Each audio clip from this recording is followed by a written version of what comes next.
Hello everyone. I hope you guys have had an awesome summer with your practicum experiences. I'm Callie Craddock. I've been a little quiet on the wiki pages. My military computer does not like wiki pages in the slightest. And I just really am grateful for this opportunity to present what I did this summer with my practicum.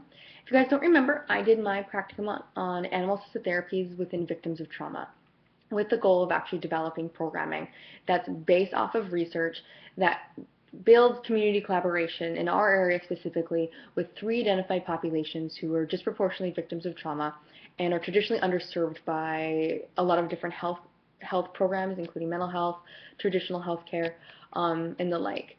So I did mine with Linseth Consulting, with Amanda Linseth, who does a lot of work with nonprofits, and it was absolutely amazing working with her.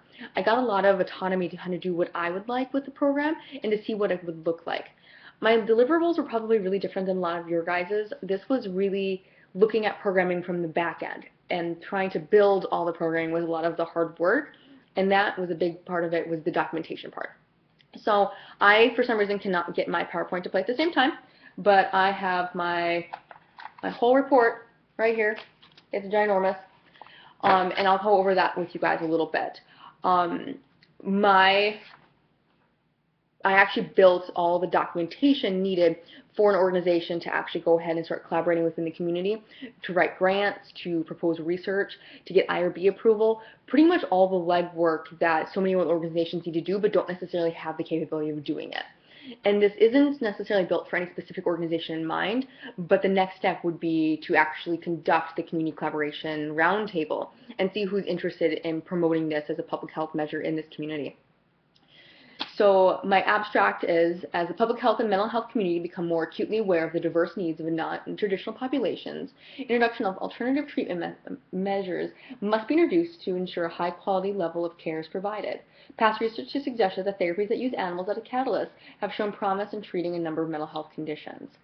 The 3 populations that I specifically worked with in relation to this review would be veterans, victims of domestic violence, and new Americans, specifically refugee populations. So the big thing first was actually conducting an exhaustive lit review, or as exhaustive as possible.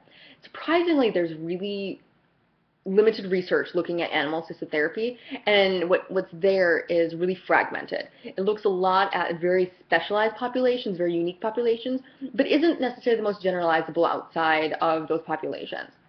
So animal-assisted therapy can include a wide variety of animals. For the purpose of my review, I looked at 2. Specifically canines and equines, looking at dog-assisted therapy and horse or hippotherapy, and trying to define what that is, what that includes, and what research supports that.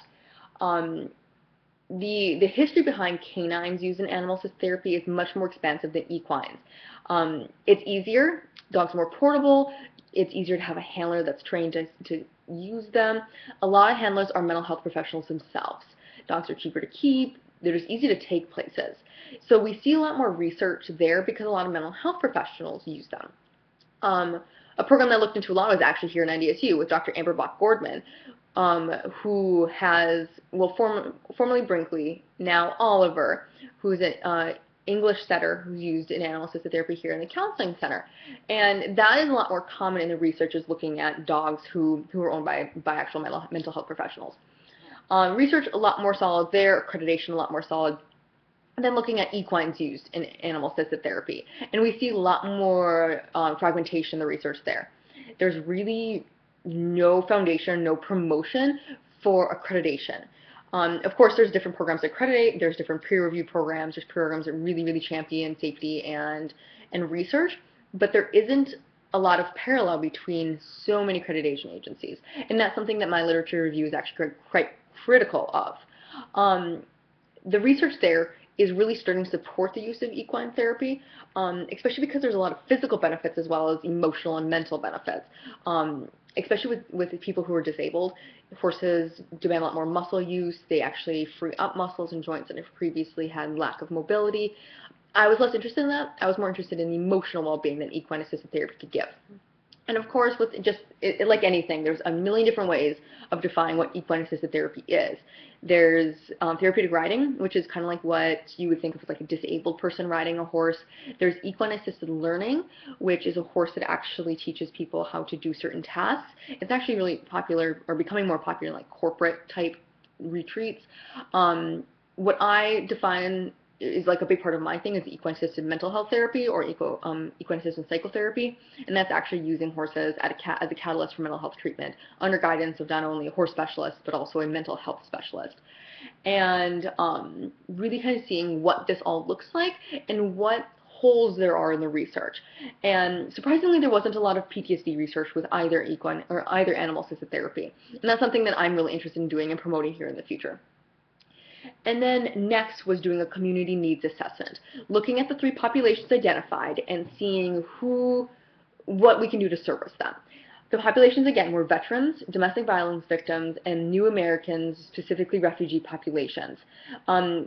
These 3 populations sometimes overlap, but are traditionally underserved for a variety of reasons.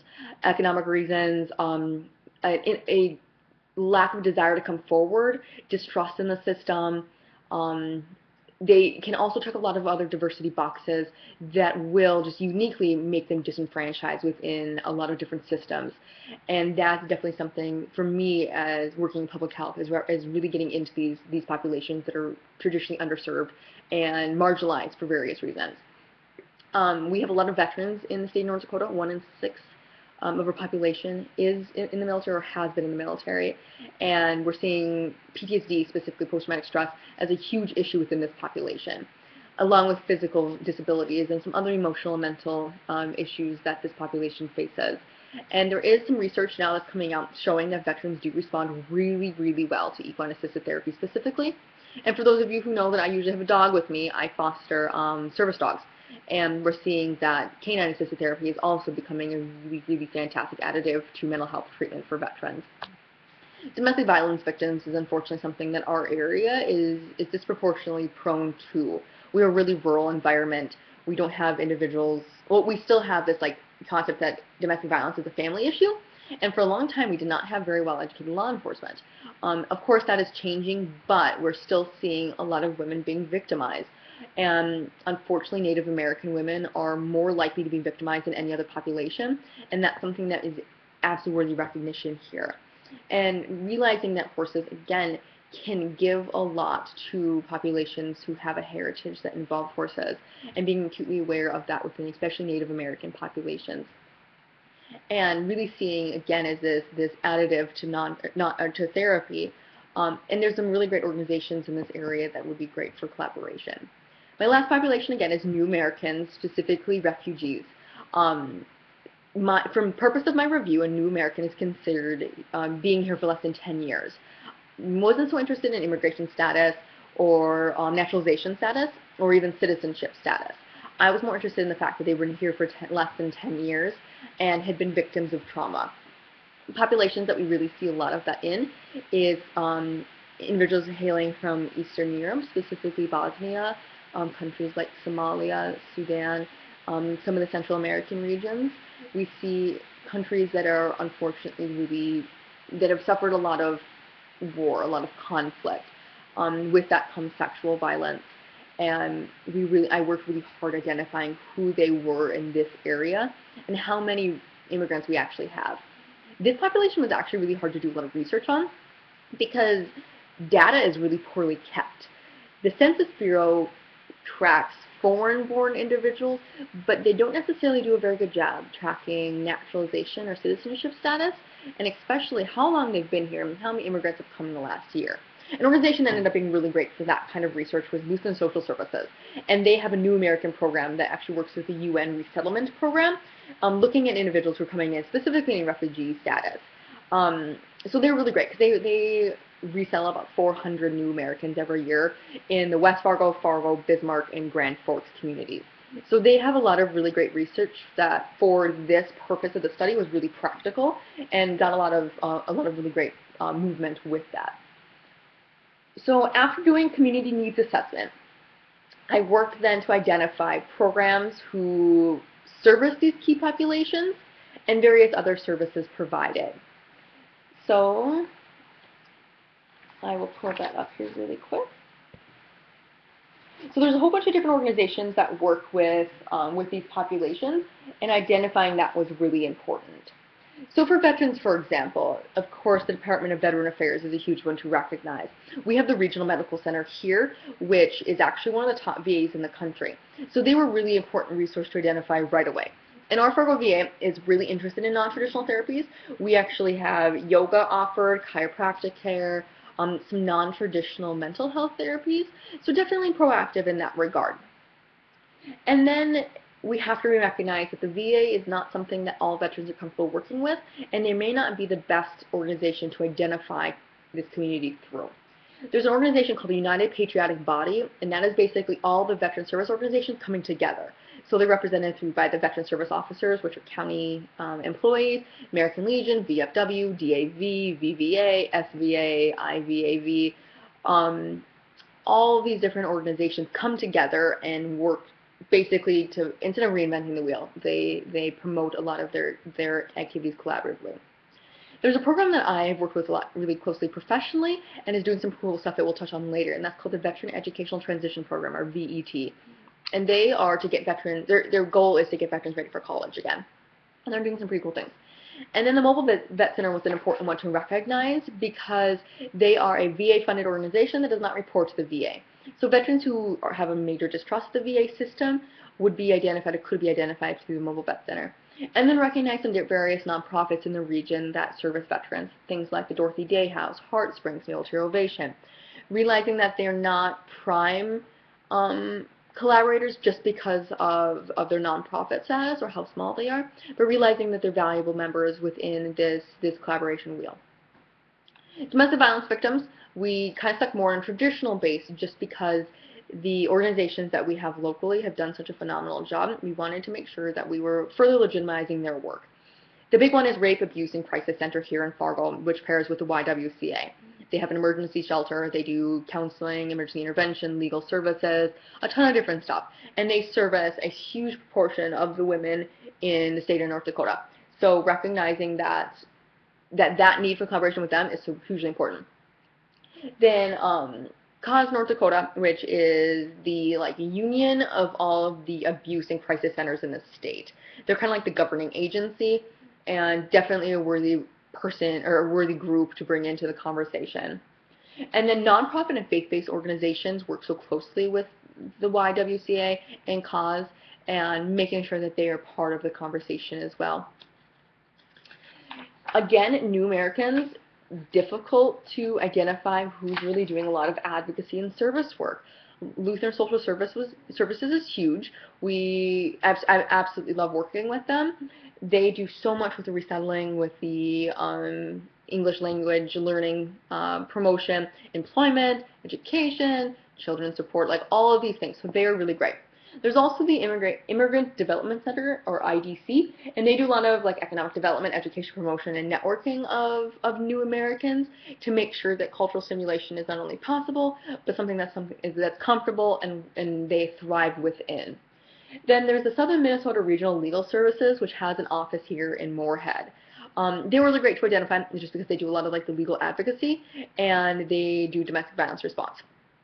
The Community Health Services, Inc., formerly known as Migrant Health Services, is more targeted towards migrant workers, so we're here just temporarily, but do work with quite a few new Americans, specifically those who've been victimized. They have they have 2 emergency shelters, one here in Moorhead, that looks at specifically domestic violence and sexual violence, but also mental health concerns, and they have a nurse-run facility for minor health care needs as well. And then, of course, we have a lot of overlap, especially with populations who are victims of trauma. So looking at the Rape, Abuse, Crisis Center, YWCA, the Village, etc. And then now that we've identified all of the traditional providers for this population, it was important to look at the different services that already offer animal-assisted therapies and what they're doing and who they're targeting to see what we can do to promote that without reinventing the wheel and avoiding a duplication of services, which is really huge for community collaboration. NDSU is amazing in regards to how on point they are with this.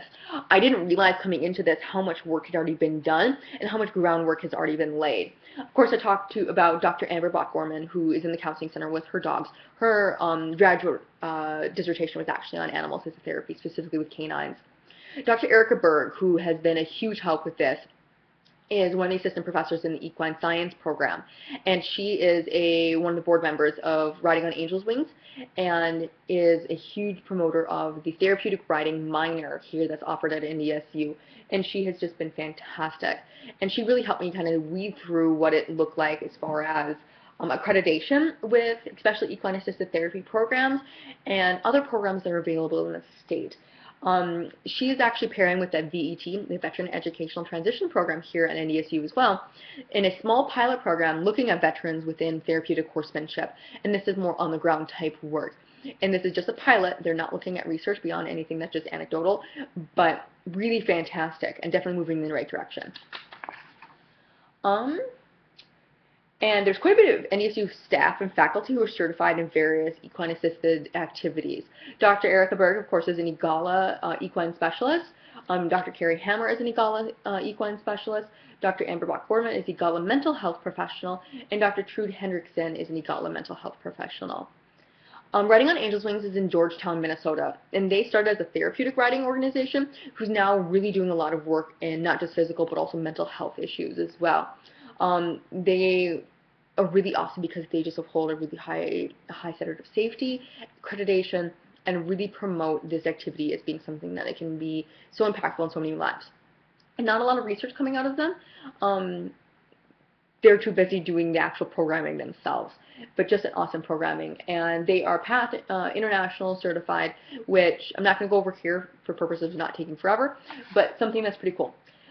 Freedom Farm, which is in Waverly, Minnesota, really targets veterans. That's kind of becoming their huge thing. But their therapeutic and EAP program that's been around for quite a few years. A little bit outside of our area, but service of this region as a whole. Dakota Boys Ranch is probably something that most of us recognize. They have a residential type program, and they work specifically with children, especially children who've been victims of trauma. So abuse, sexual assault, addiction issues, mental health and behavioral issues, aggression, whole 9 yards, and they use horses for that. And they service about 100, well, over 100 actually, at-risk youth every year. And their big thing is equine-assisted therapy, equine-assisted learning, and equine-assisted activities. And they are completely under guidance of social workers and mental health professionals along with equine specialists. Home of the Range is in western North Dakota. It is very similar, another faith-based organization that has a residential program. And they, again, target children who've been victims of abuse and trauma. They're quite, again, accredited through the roof as well. Just a really cool organization. So now that I developed or identified who we're working with, who's our target organizations, who's our populations, then I did an example proposal for research. So actually getting to write what it looks like if we would conduct research on these populations. Realizing that these populations should not be grouped together in one form of research, but actually run congruently. So I did an example of a proposal for research looking at domestic violence victims, which included a literature review, and then developing participants how the model of the research is going to look, what's our methods, what are the different procedures we're going to use, and I'm really big in making sure that we have a pre and post test in populations to see if the applicable dose is actually making a difference. We start with the bare minimum dose, which is 2 doses over a short period of time, and then doing different surveys to ensure that these populations were not only identified as somebody who's been victims of trauma and maybe suffering from PTSD symptoms, but identifying where they're at and how equine-assisted therapy is improving them. So we looked at things like suicidality. What's the rate of suicidality? We know through research that suicidality is linked to PTSD specifically. Then pre-existing mental health conditions, we screened for more severe mental health conditions, specifically like schizophrenia, for example, or advanced manic depressive disorder, realizing that that's beyond the scope of this study. And then we did a post-traumatic stress test, which is just a 6-item civilian PTSD test. And then we did 2 different depressive measures, the Patient Health Questionnaire and the Beck Depression Inventory, which pair really well, that even identify some anxiety issues that can go hand in hand with post-traumatic stress. We did not screen for addiction, And these populations were identified through organizations that we'd identified earlier. So that was really important. That was actually a lot of fun, building something and seeing what this could look like. And then lastly, I did a proposal for community collaboration. I'd originally wanted to do a stakeholder analysis, realizing that that wasn't something that was going to be applicable in the time or the scope of this project, but something that absolutely should be done as soon as we do a community collaboration event. So what that would look like is actually planning an event and bringing everybody together, so both the people that serve as at-risk populations and the people that are already doing the therapies. Again, not interested in rebuilding the wheel, but bringing all of them together, preventing duplications of services, and promoting funding and research within these organizations. So bringing together as a roundtable event. We already have a need. We know that there's underserviced populations in this area that could benefit from animal-assisted therapies per research.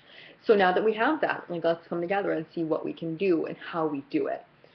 Of course, this is not going to happen overnight. We would need to do promotions of this. We would need to do maybe 3 or 4 touch bases, but this would be an event that each organization gets to present on what they do, who they service, and how they could help each other, which would just be an absolute blast. At that point, then a stakeholder analysis would be conducted to identify the needs of each organization, the interests of the organization, and how they can benefit each other, and making sure nobody is forgotten or silenced within this collaboration process. So all in all, this document itself ended up being 52 pages with like it ended up being like 16 pages of sources. So I had like 109 sources. So it ended up being a really sizable, substantial document. Sorry you guys didn't get to listen to a PowerPoint while I'm talking about this, but it ended up being an absolute blast. This is something that I realize that I have a lot of passion for and a lot of interest in doing in the future. So I'm pretty excited. I'm pretty excited to do more of this here coming up. So thank you so much for listening to my practicum. I really, really appreciate it. And I hope you guys have a really good summer break. I'm going offline. I get married in a little over 2 weeks. So I actually get to make this the first week of school for my wedding. So have an awesome summer, everyone, and I cannot wait to hear more about you guys' practicum experiences. Have a good night.